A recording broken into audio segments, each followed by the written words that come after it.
Hi, எல்லாத்துக்கும் ரொம்ப பிடிச்ச காரா பூந்தி வீட்லேயே ரொம்ப ஈஸியாக ரெண்டே பொருட்களை வச்சு எப்படி செய்கிறதுன்னு சொல்லி பார்க்கலாம். அதுக்கு ஒரு பவுல் அளவு கடல மாவு எடுத்திருக்கேன். அதே பவுலில் அரை பவுலை விட கொஞ்சம் கம்மியாக அரிசி மாவு எடுத்திருக்கேன். அரிசி மாவு இல்லாட்டி அரிசியை கொஞ்சமாக ஊற வச்சு அரைச்சி கூட சேர்த்துக்கோங்க. அது கூடவே தேவையான அளவு உப்பு, ஒரு பிஞ்ச் அளவு சோடா உப்பு ஆட் பண்ணியிருக்கேன். அது ஆப்ஷனல் தான்.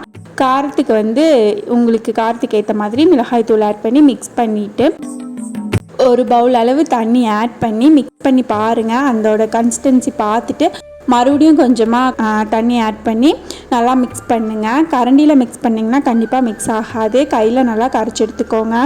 கரைச்சிட்டு எடுத்து விட்டிங்கன்னா இந்த மாதிரி இருக்கணும். அதாவது தோசை மாவு அளவு அந்த கன்சிஸ்டன்சியில் இருக்கணும். கரைச்சி வச்சுட்டு ஒரு கடாயில் நிறையா ஆயில் விட்டு நல்லா ஹீட் பண்ணிக்கோங்க. ஆயில் நல்லா காஞ்சதுமே பூந்தி தேய்க்கிற கரண்டியில் நல்லா பூந்தி தேய்ச்சி எடுத்துக்கலாம்.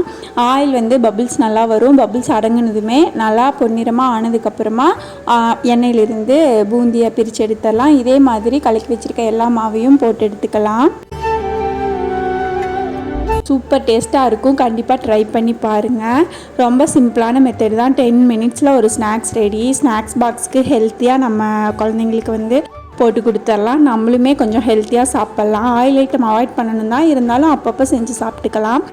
அதே ஆயிலில் கொஞ்சமாக கருவேப்பிலை, ஒரு 5-6 பூண்டு பல் நல்லா தட்டி வச்சுருக்கேன். அதையும் ஆட் பண்ணி நல்லா பொரிச்சிட்டு இப்போ பொரிச்சு வச்சுருக்க மிச்சர் கூட ஆட் பண்ணிக்கலாம். இதை ஆட் பண்ணும்போது மிச்சர் நல்லா நறுமணமாக இருக்கும். ஆல்ரெடி காரத்துக்கு மிளகாய் தூள் ஆட் பண்ணியிருக்கனால உங்கள் காரத்துக்கு ஏற்ற மாதிரி மிளகாய் தூள் ஆட் பண்ணிவிட்டு மிக்ஸ் பண்ணி விட்டிங்கன்னா சூப்பரான டேஸ்டியான காரா பூந்தி ரெடி. இதை ட்ரை பண்ணி பார்த்துட்டு கண்டிப்பாக எப்படி இருந்துச்சு அப்படிங்கிறத கமெண்டில் சொல்லுங்கள்.